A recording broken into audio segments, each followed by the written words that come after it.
welcome to Kitchen Basics 101, where I teach you the bare bone basics as if you've never cooked a day in your life from the perspective of a mom. Super basic risotto. And so the very first thing that you should always do when you're making a risotto is prep everything first, because a risotto you have to stand and stir the whole time. It's super easy, but you have to stir. So you have to get all your ingredients ready before you start. If you guys like this, then I'm also going to make another version of risotto that's like a you don't have to stir all the time risotto. But we're going to make just like the classic version. So I'm going to use chicken bone broth. But you can use regular chicken broth, chicken stock. It doesn't matter.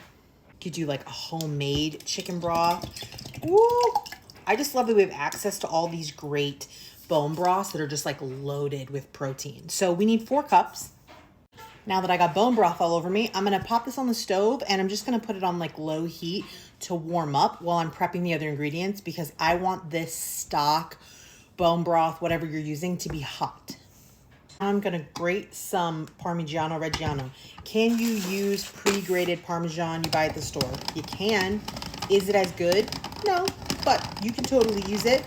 You can use whatever makes you happy. You don't even have to use Parmesan. This is a flavor you don't like. I personally love a Parmesan and pea risotto, so that's what I'm going to do. Looking for like at least a cup of Parmesan cheese, but I'm like a more cheese the better kind of girl. So I'm going to stop when my heart tells me to stop. I mean, the grater's already out and it's already dirty, so I'll probably grate even more. Then I have a bag. How big is this bag? They keep changing the size. It's a 10-ounce bag of peas. And I just got it out of the freezer so that it can get a little less frozen, but that's it. You don't have to do anything else. So we've got our parm, we've got our bone broth on, we've got our peas. I opened a bottle of wine. I'm going to use a cup of Pinot Grigio. You do not have to use wine. When I do the wine step, you could exchange this for apple juice. I've used cranberry juice, which is actually delicious. You could use just more broth. You don't even have to use this. This just adds like an acidity and a layer of flavor. So that's personal preference. You will need, if you're making risotto, is you need arborio rice. Not all rice is created equal, and this is definitely not the same as regular rice. Now, Asian rice is close. But really, if you want to make risotto, you should use arborio. And what it is it's very short grain.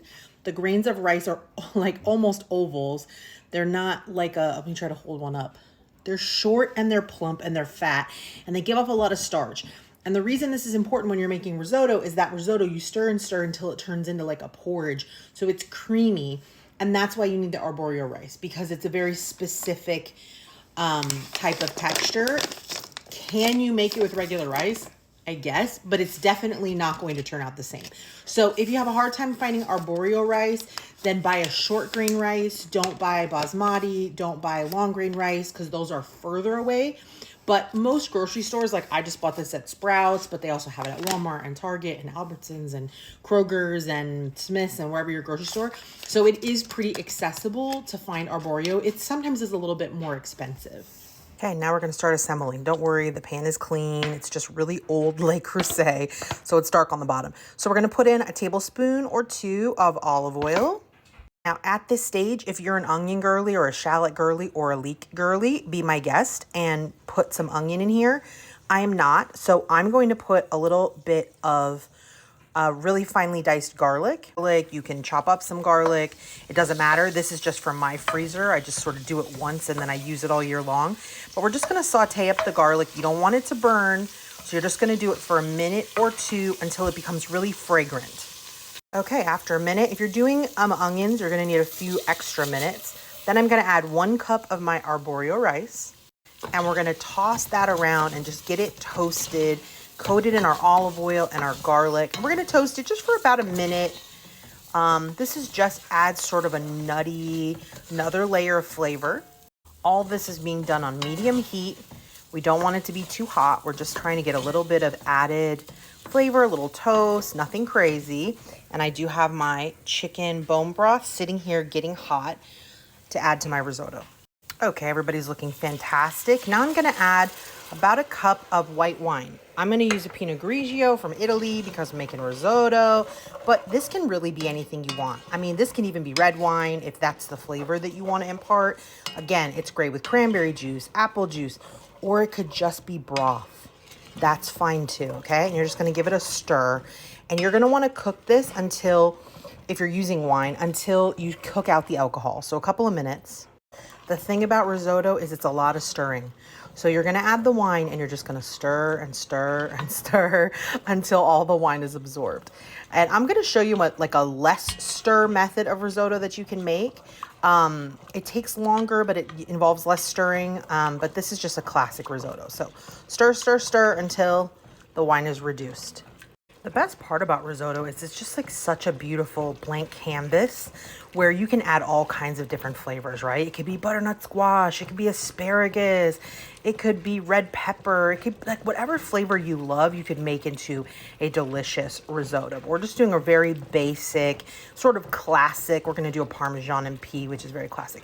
So you saw what happened when we first put the wine in and how much liquid there was. So you see how much it has reduced now. This is just a couple of minutes of stirring. This is on medium heat.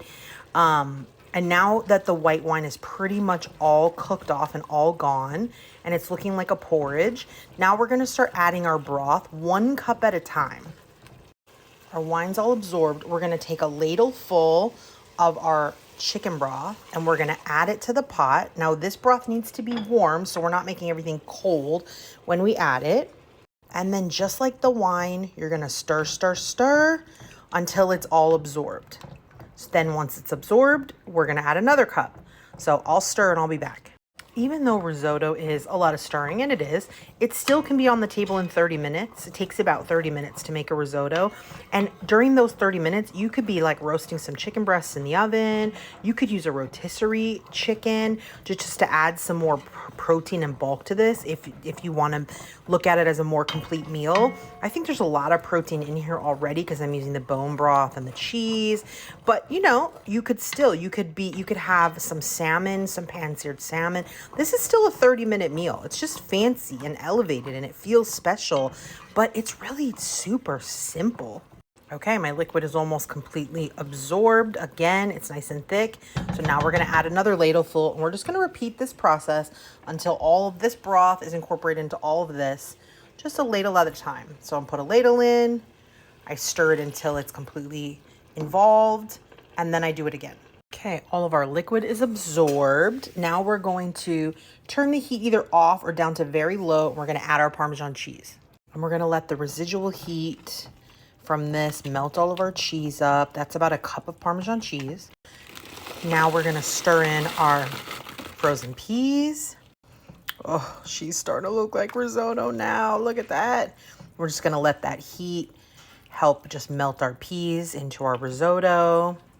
Stir it around, let it sit for a minute or two. Okay, I gave it a little taste for seasoning. If you don't like peas, you don't obviously have to use as many peas. I really like peas. I'm gonna add a little bit of salt and a little bit of pepper. Not too much salt because you've got a lot of salt from all the other components. But in my opinion, you need a lot of pepper. I'm gonna let it sit on low heat with the lid on just for a minute to let those peas warm through. Now the most important part, the tasting. I topped mine with a little extra Parmesan and some pepper. Oh, I'm so excited.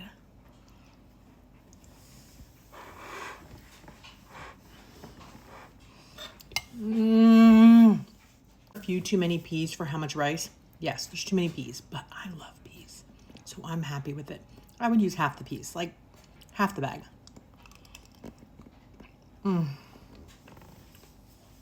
So good. So magical. A meal in itself, I think. So simple, so basic.